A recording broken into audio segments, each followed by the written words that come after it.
자, 우리 문학은 그 현대시, 고전시만 볼 거고요. 그 현대시에서 이제 우리가 연결할 수 있는 그런 개념이 좀 생겼습니다. 그래서 그 현대시 지문에서는 그 선택지 보면서 우리가 평소에 했던 내용들 좀 관련 지어서 얘기해 볼게. 자, 보세요. 29번에 그 현대시 두 개 묶어놓고 공통점 얘기해라. 자, 이렇게 됐잖아. 자, 일단 뭐 답은 뭐 우리가 확인했지만, 자, 답은 4번이었죠? 그 4번의 내용을 보면 일단 뭐, 그 시를 스스로 읽고 지금 주제를 이끌어내기는 좀 어려웠을 수 있어요. 자, 그런데 이제 이런 정도는 어쨌든 나머지에서 부정할 수 있길 바래. 자, 화자가 인식한 사물의 특징, 뭐 괜찮아. 자, 그런데 그것에서 우리 이제 이 시의 주제를 어떤 교훈적인 이야기 하는 거야? 자, 그건 아니잖아.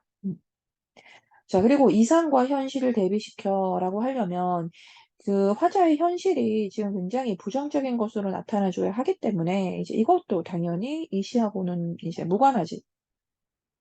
그다음 3번. 이런 거 중요한데요. 그 과거와 현재를 통해서 막 현재 화자의 삶을 반성하니 뭐 전혀 관련이 없죠. 그렇죠? 그래서 이 4번의 중요한 표현이 자연물의 인격을 부여한다라는 건데 자, 이게 의인법이잖아, 얘들아. 그렇지? 그 우리 지문 속에서 그 의인법 얘기할 수 있는 부분들이 어딘지 좀 연결해 볼게. 아주 선명하게 의인법을 잡아줄 수 있는 부분이 이제 이런 거야. 자, 읽다 보면, 자, 해에 대해서 얘기하잖아요. 그쵸? 어잉, 자, 즉, 햇빛에 대한 이야기를 하는데, 그렇게 해서 이제 그 땅 위에 내려온 그 햇빛이 이제 모든 초록과 꽃들의 왕관이 돼요. 자, 이런 얘기 있는데, 자, 그래서 이제 결국 꽃들에게 웃는다. 자, 즉, 해가 웃는다. 이렇게 된 거야. 음. 그래서 그 사람이 아닌 그 대상에게 자, 이렇게 지금 정서 부여했잖아. 알겠어? 더 쉽게 자, 자연물에 뭐 했다? 정서를 부여했다. 정서 부여를 하고 있다. 자, 그런데 이 부분만 있는 게 아니야. 또 이연에 보면은 지금 화자가 어때? 부르고 있지. 해요. 또 푸른 하늘이요. 또 뒤에 뭐, 또 초록 기쁨이요. 자, 이렇게 부르고 있잖아. 그러니까 이형 같은 경우에는 또 어때? 그 선생님이 얘기했던 거 기억납니까? 우리가 그 자연물을 부르는 표현, 이렇게 부르는 대상으로 활용하는 거. 이 자체도 의인법이잖아. 기억납니까? 자, 그렇게 해서 지금 이연에 이런 부분 나오고 또 그 다음도 읽어보면 이런 지점. 흙은 눈동자를 굴리고 이렇게 싱글거린다. 이렇게 됐어. 그러니까 애초에 눈동자를 굴리며 자 여기에서 또 막 사람의 신체를 가지고 있는 듯한 표현. 또 싱글거린다. 흙은 이렇게 눈동자를 굴리면서 막 싱글싱글해요. 즉 이 지점에서도 또 역시나 정서부여, 즉 흙에게 정서부여했다. 자, 이렇게 돼야 되잖아. 알겠니? 자, 그래서 이제 가에서는 이러한 지점에서 우리가 의인법이 나타난다라고 하는 거고, 그리고 이 나에서는 의인법이 어디 있다고 해야 되냐면 정확하게 이 지점, 보리, 보리의 허리통이 참 부끄럽게도 드러났다. 알겠니? 보리에 허리가 있어서 그게 참 부끄럽게 드러난다. 그러니까 이런 것도 이제 보리라는 이 자연물에 마치 무엇, 신체를 가지고 있는, 사람의 신체를 가지고 있는 듯한 표현이 나타났잖아. 그리고 또 제일 마지막에 또 어떻게 해? 산봉우리 부르지? 아양이 가득 차 있는 산봉우리야. 자, 이렇게 부르거든요. 너 어디로 갈 거니? 밤에 어디로 너 갈 거야? 이렇게 얘기합니다. 그러니까 이런 지점에서 저 산봉우리가 아양에 가득 차 있고 또 부르고 즉 자연물에 이런 것도 즉 정서부여하고 있고 또 부르는 표현 이렇게 부르는 대상으로 활용하고 있고 또 너라고 해서 이런 2인칭 대명사 자 이렇게 2인칭 대명사로 또 지칭을 하고 있고 알겠니? 그래서 이제 이러한 지점들 전부 다 근거 범위가 된다라고 할 수 있고요. 자, 그리고 우리가, 뭐 자연과 교감하고 있다라고 하는 것은 뭐 여러 가지로 볼 수 있지만, 대표적인 자연과의 교감을 표현하는 방식에는 그것에게 말을 건넬 때가 있어. 즉, 자연에게 이제 말을 건네는 그러한 어떤 표현이 드러난다. 즉 자연물에 말을 건네는 그러한 표현이 드러나는 건 일단 기본적으로 자연과의 교감이다. 자, 이렇게 표현하게 된단 말이지. 알겠죠? 자, 그다음에 이제 가에서의 어떤 특징으로 트는 걸 찾아라. 이렇게 됐고, 뭐 답은 나왔죠. 그쵸? 자, 그럼 근거 범위 보세요. 문장 부호를 활용해서 호흡의 흐름 조절. 자, 이렇게 됐는데, 자, 문장 부호 활용하고 있니? 선생님이 찾아볼게, 문장 부호. 일단, 가장 쉬운 게 뭐냐면, 이렇게 쉼표. 보입니까? 자, 쉼표 보이죠? 웃는다 뒤에도 쉼표 있고. 또, 해요. 푸른 하늘이여, 그 빛에. 보이니? 자, 이렇게 해서 지금, 그리고 마지막에 뭐도 하냐면, 이렇게 느낌표도 하잖아. 느낌표도 빡 찍어주지. 보이죠? 자, 이렇게 해서 지금 문장부호 쓰고 있다는 거 확인 가능하고, 그럼 이렇게 문장부호를 쓴다는 것 자체가, 이건 쉼표 얘기일 텐데요. 이제 쉼표를 쓰면 좀 호흡을 조절한다라고 합니다. 아시겠죠? 조금씩 쉬었다 읽어주는 거잖아. 그치? 자, 그래서 호흡을 조절하는 역할을 한다. 자, 그리고 이 같은, 동일한 시어, 즉, 같은 단어, 선생님이 뭐 안 가더라도 뭐 해도 여러 번 얘기한 것 같거든요. 그래서 이 같은 시어를 반복한다는 거, 당연히 좀 정서를, 의미를 강조하는 거 맞고. 자, 그 다음에 감각적 이미지를 쓰고 있냐라고 묻는다는 거야. 그런데 이 감각적 이미지에서 구체적으로 어떠한 감각인지를 묻지 않았다는 거야. 알겠니? 그럼 뭐 우리가 일반적으로 끌어낼 수 있는 감각, 뭐 아무거나 있으면 다 되는데, 당연히 아예 시작부터 어떠한 감각이 있다고 해야 되냐면 해가 참 출렁이는 그 빛으로 내려오면서 그 빛이 막 흘러 넘친다. 모든 꽃들의 완관이 된다라고 해서 애초부터 시각적 이미지로 이 시를 시작하고 있단 말이야. 자, 알겠니? 그래서 어떤 감각, 구체적으로 뭐 미각이다, 뭐 후각이다, 이렇게 잡아준 게 아니라, 기본적으로 이제 감각적 이미지를 통해 표현하고 있냐라고 하면, 우리가 보통 이 시각은 어느 시나 다 조금씩 가지고 있는 거기 때문에, 이제 이러한 표현은 부정하기가 힘이 듭니다. 그리고 이 가에서는 어떠한 감각이 주가 되냐라고 하면, 이 시각적 감각이 좀 주를 이루게 되죠. 음. 자, 즉 5번에 중요하지. 자, 5번 공부하자. 영탄적 표현, 영탄법이 있느냐거든요. 자, 정확하게 찾으러 가자. 자, 가에서 영탄법의 범위가 어디 있는지. 자, 1년에 없었고.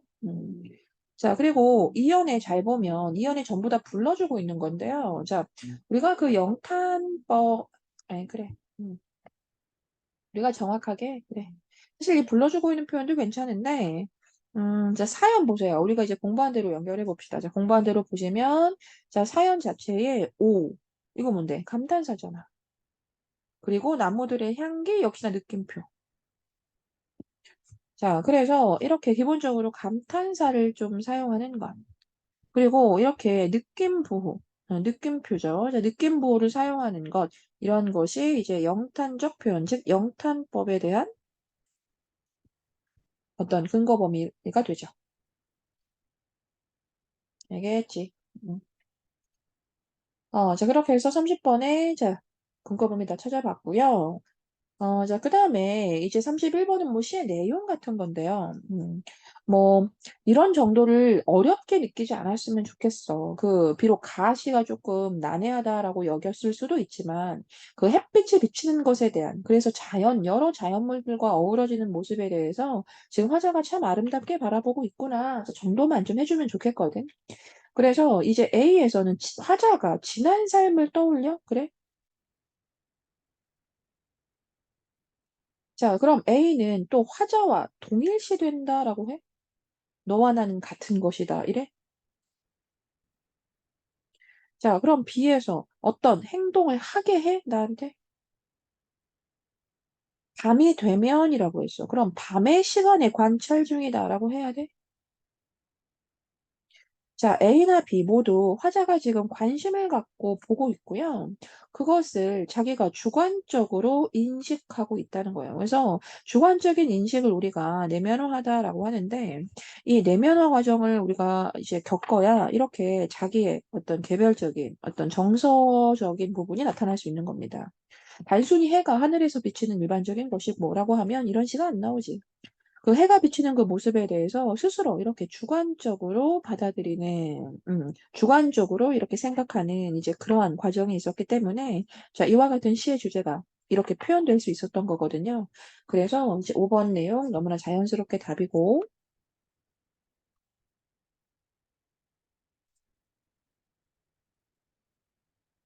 자, 32번. 선생님이 시 읽을 때, 자, 주요하게 다룬 게 뭐였어요? 그래서 화자가 무엇을 하고 있는가? 이거였거든요. 음. 자, 일단 기억을 보면, 지금 무엇에 대해서 얘기하니? 햇빛이 나무와 꽃에 비쳐 이렇게 빛나는 모습. 자, 이게 뭔데? 시적 대상이잖아요. 그쵸? 자, 즉, 그것을 왕관이라고 했어. 자, 즉, 이 앞부분의 시적 대상, 맞아. 햇빛이 자연과 이렇게 빛나는, 비쳐서 빛나는 모습이었어. 자, 그 다음에 그 니은 같은 경우를 보면 그 문장을 보세요. 그 니은 문장을 보면 큰 향기로운 눈동자를 흑은으로 시작해, 얘들아. 자, 주어가 흑은 참 깊은 데서 그 향기로운 눈동자를 굴리면서 넌지시 주고받고 싱글거리고 막 그런데. 그러니까 여기에서 당연히 화자는 그 뭐 햇빛이 비치는 이제 그래서 푸른 하늘과 그 공기와 이런 나뭇가지들과 어떤 이 초록색들과 이렇게 흙을 같이 함께 어우러지는 모습으로 아름다운 자연의 모습으로 지금 바라보고 있단 말이야.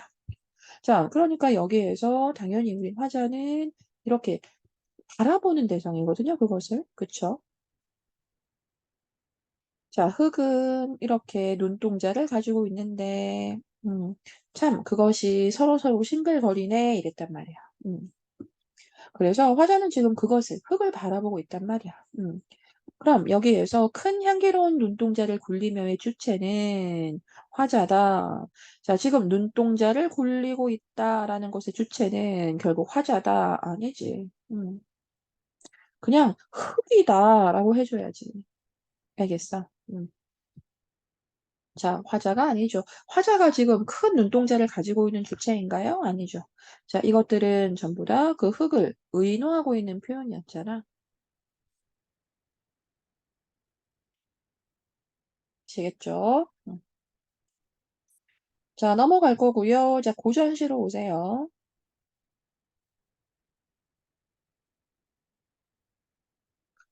자, 고전시 읽어보면 이렇게 됩니다. 볼게요.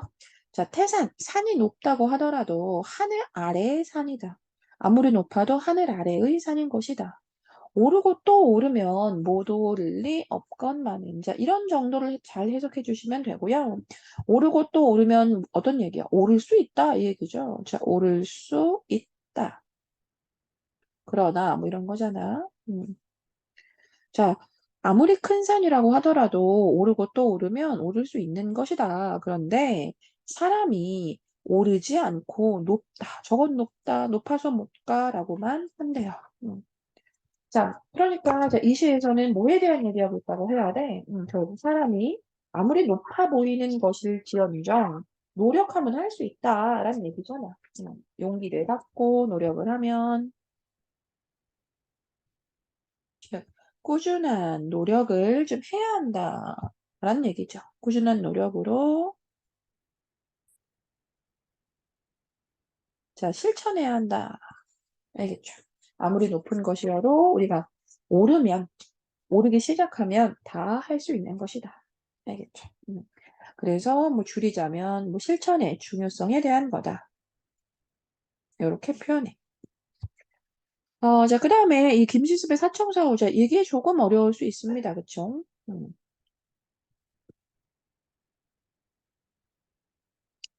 자, 보면 언뜻 개었다가 날씨 얘기하네. 그치? 언뜻 개었다가 다시 비가 오고 또 비 오다가 다시 개인다. 라고 해서 자, 이런 게 이제 어떤 뭐 자연의 변화인데 자, 자연도 이렇게 뭐 날씨 좋아 보여도 뭐 비 오고 또 그랬다가도 다시 또 개이는 이제 그런 겁니다. 그쵸? 이렇게 하늘의 도도 그러하거늘이라고 해서 요즘 변화를 얘기하는 거죠. 즉 세상 만물은 어떤 변화를 다 가지고 있는 것이 맞다. 그런데 하물며 세상 인정이라 이랬단 말이야. 음. 그러니까 여기에서 하물며 자, 하물며 세상 인정은 어떻단 얘기야? 더욱 변화무쌍하다라고 해야겠지. 더욱 변화무쌍하다. 이렇게.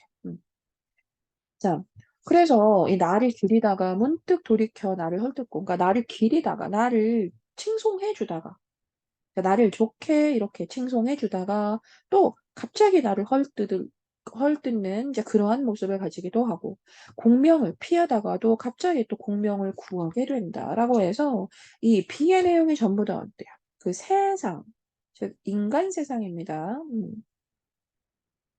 자, 즉 세상, 즉 인간 세상의 무엇이다? 이 변덕을 얘기하는 거지. 변덕스러움을 얘기하는 거야.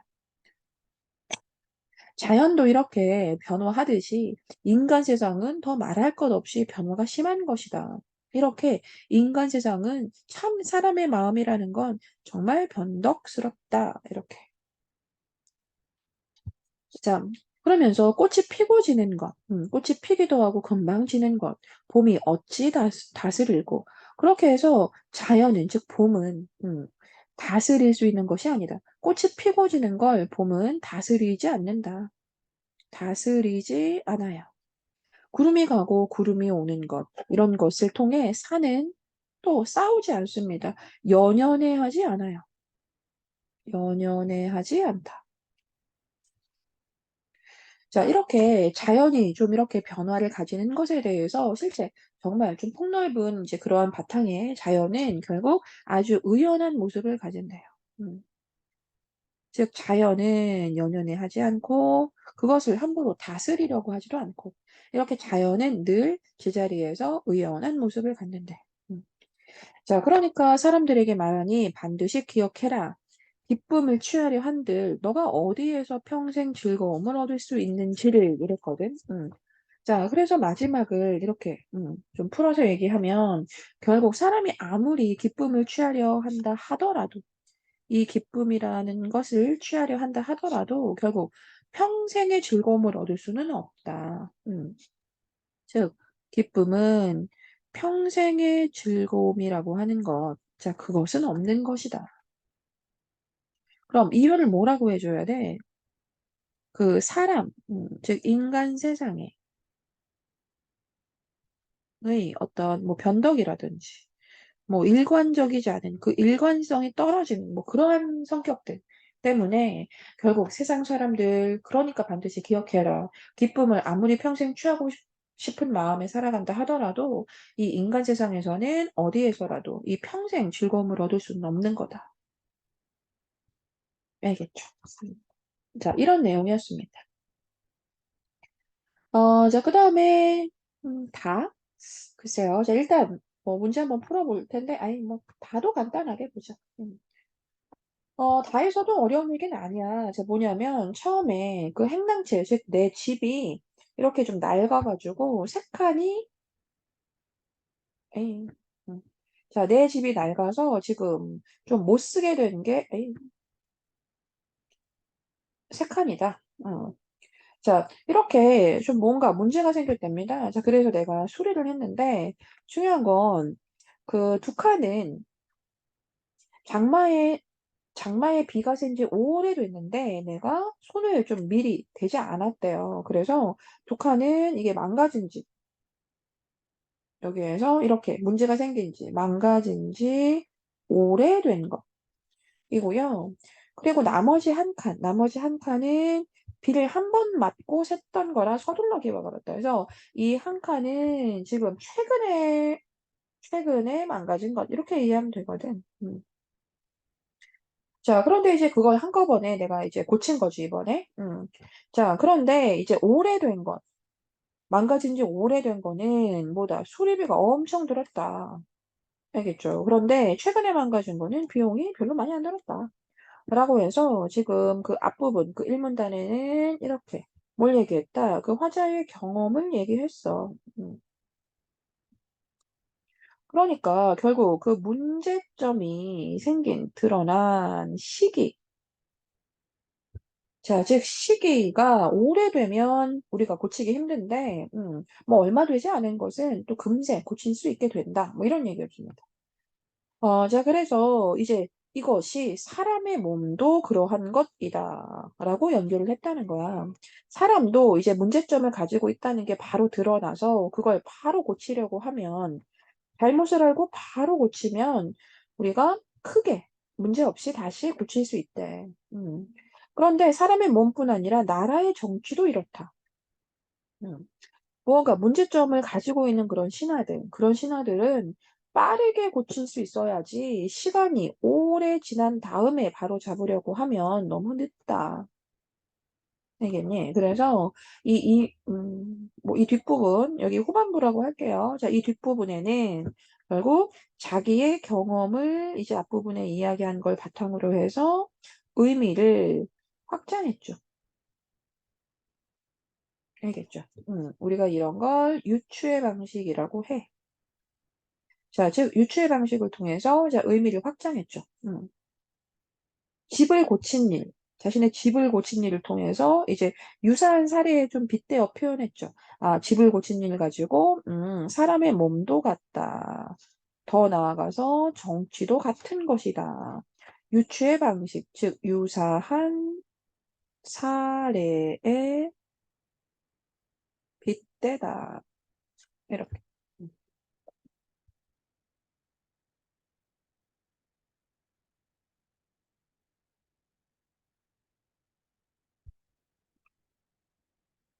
자, 그래서 지금 자기의 가치관을 성찰하는 내용이냐라고 하면 뭐 이것도 잘못됐고요. 일단 바른 삶을 어떻게 해야 우리가 바르게 살아갈 수 있는 것인지에 대한 얘기다. 알겠죠? 그래서 사실 그 세 작품 전부 다 좀 교훈적인 성격을 가지고 있었어요.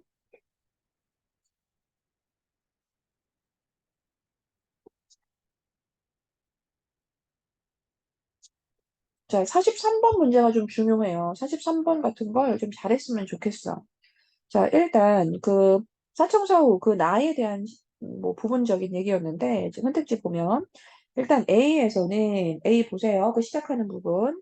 그 A에서는 자연 현상에 빗대어서 결국 세상 인정에 대한 화제의 부정적인 생각을 얘기한다. 어때? 맞지, 그치?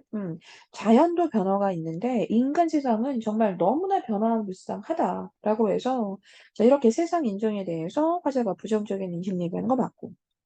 자, 그다음 B에서 그래서 나를 기리다가 나를 헐뜯고 공명을 피하다가 다시 구하더라. 자, 즉 대국법 사용한 거 맞고 세상 인정이 얼마나 자주 이렇게 왔다 갔다 변하는지에 대해서 좀 구체적으로 얘기했다.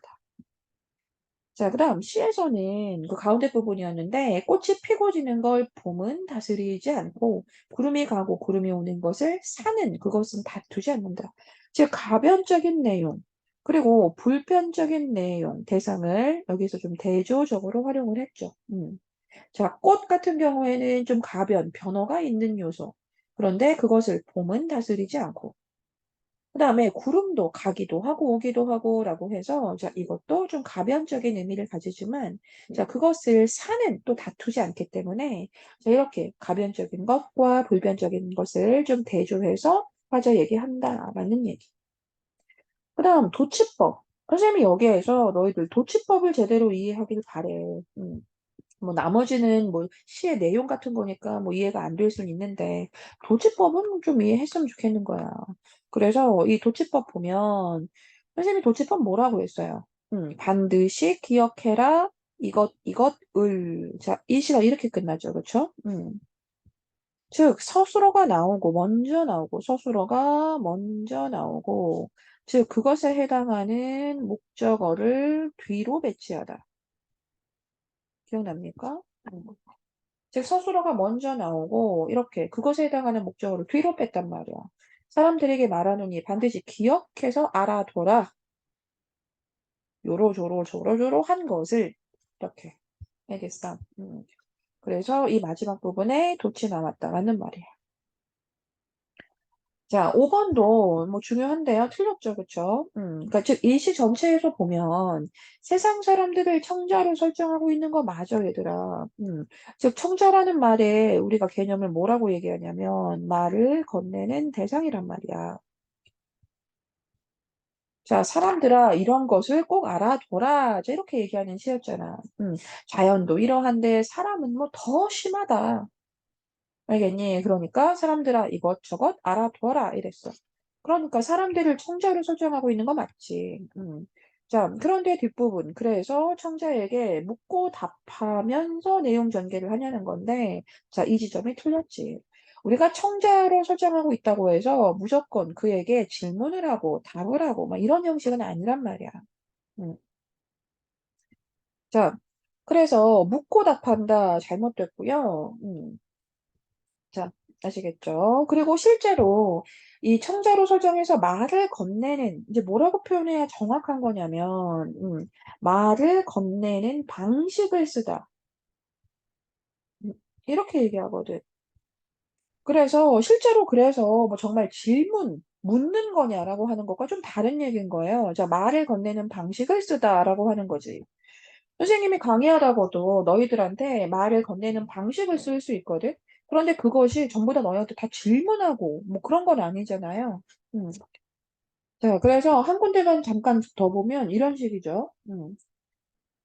어, 일단 좀 말을 건네는 듯한 뭐 그런 뭐 문장을 찾아보면 뭐 이런 정도가 나올 수 있거든요.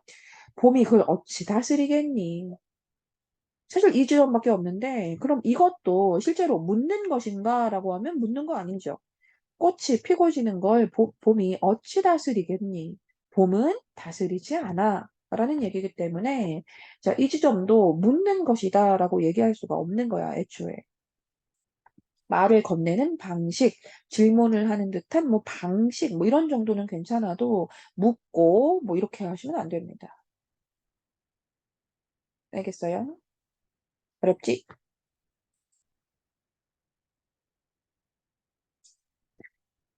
자, 그 다음에 뭐 한 문제 정도만 간단하게 봅시다. 자, 44번 문제인데, 지금 적절한 거 찾아라. 자, 이거잖아. 그치?